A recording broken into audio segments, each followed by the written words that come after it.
In this podcast episode, the host engages in a profound conversation with Sadhguru about life, mortality, human potential, peace, spirituality, and the complexities of modern existence. Touching on topics ranging from the nature of success and failure to relationships, human desires, and societal challenges, the dialogue explores deep philosophical insights that challenge conventional perspectives and encourage a more conscious approach to living. Sadhguru opens by confronting the inevitability of death, emphasizing that from the moment we are born, our death is certain. Life doesn't end suddenly, but gradually, and we only kick the can around until the inevitable occurs. He shares the story of a 111-year-old sage who lived a full life but died after a fall, highlighting that death is a process rather than an abrupt event. Sadhguru urges awareness of mortality as a way to live consciously and move swiftly toward realizing our full human potential, as even a long life of 100 years is insufficient to explore the depth of human capacity. The discussion pivots to the nature of time and what can be achieved within its limits. Sadhguru explains that if one focuses on small tasks, there is plenty of time, but if one aims for something significant, time is scarce. Success requires diligence, concentration, and effort, particularly when pursuing big goals. He recounts a personal transformative experience at 25, where he experienced an intense state of ecstasy and bliss through stillness and psychological detachment.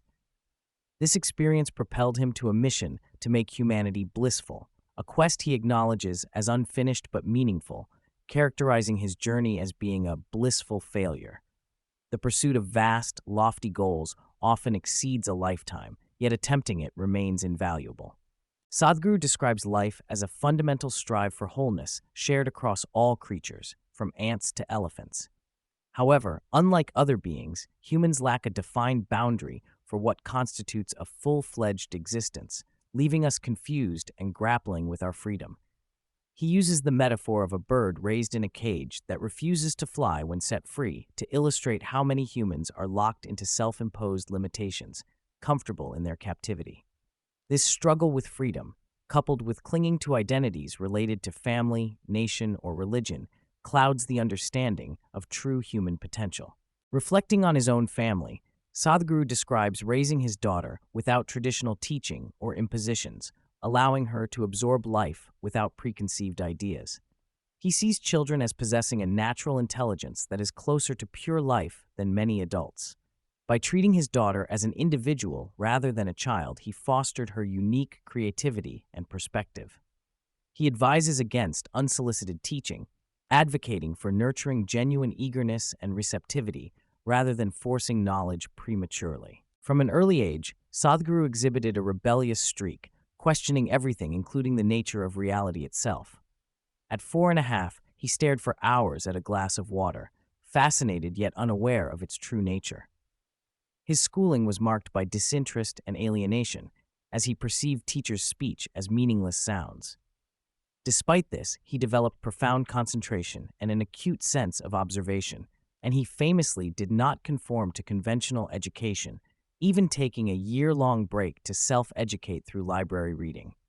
His disengagement from traditional schooling was not due to lack of capability, but a refusal to accept superficial learning. A key philosophical point Sadhguru makes differentiates between intelligence, the life force and capacity for holistic understanding, and intellect, which is limited by data and past experience. Intellect cannot conceive truly novel concepts beyond its existing information, whereas intelligence is boundless and capable of deeper perception. Humans have disproportionately emphasized intellect at the expense of their inherent intelligence, leading to insecurity and limitations, particularly in the age of AI, which surpasses intellectual data processing capacities. When asked about peace, Sadhguru underscores that global or societal peace is contingent upon individual peace. One cannot expect to create peace in the world without mastering it internally. He dismisses conventional efforts such as peace conferences as superficial or profit-driven, highlighting the irony of restless minds at gatherings intended to promote peace. True peace arises only when individuals transcend their internal chaos, not through external agreements or substances that temporarily sedate the mind.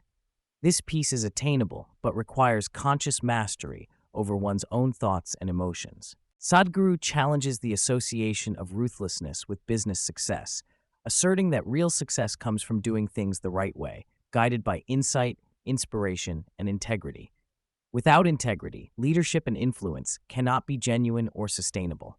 He discourages simplistic, dogmatic commandments and emphasizes adaptability and responsiveness to current life situations over adherence to fixed ideologies.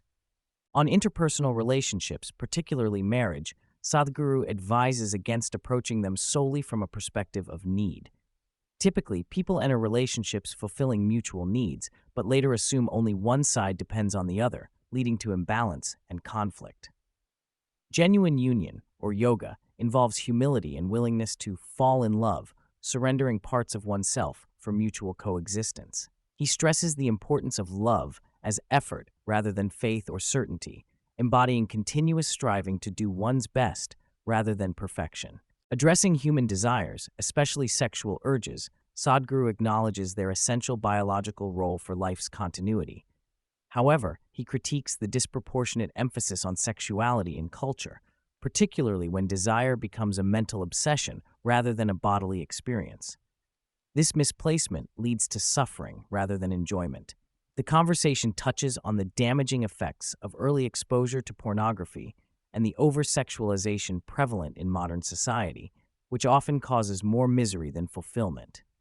Sadhguru voices concern about humanity's ever-growing footprint and environmental degradation, pointing out the drastic decline in wildlife populations and ecosystems. He suggests that continued unchecked population growth and consumption threaten the planet's survival. Instead of competing for physical space in destructive ways, humanity needs to cultivate a deeper awareness of its responsibility toward life on Earth. Regarding religion, Sadhguru advocates for intellectual humility by admitting, "I do not know," rather than clinging to rigid beliefs. He encourages openness over conviction, suggesting that acknowledging our ignorance allows real possibility and respect among different ideologies. The ego-driven certainty in beliefs fuels division and conflict, whereas accepting mystery can foster gentler coexistence. Sadhguru refuses to promote abstract spiritual dogma, emphasizing the importance of direct experience over belief. Spirituality, in his view, is not about faith in unseen things, but about practical internal transformation and understanding one's own consciousness.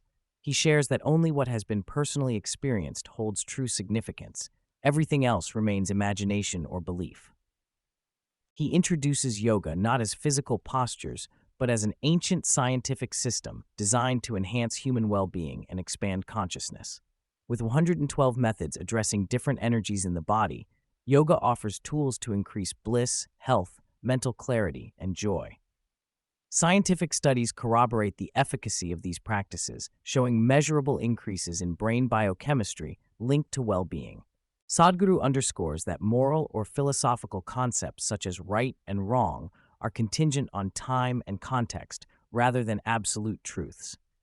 Actions that were once celebrated may now be condemned, reflecting changes in social conditions and understanding. The guiding principle should be what nurtures life and well-being in the present moment, rather than adherence to fixed dogma. Discussing human ambition, Sadhguru differentiates between natural consciousness's desire to expand limitlessly and the constricted pursuit called ambition. While physical expansion is limited and causes conflict, spiritual growth is boundless.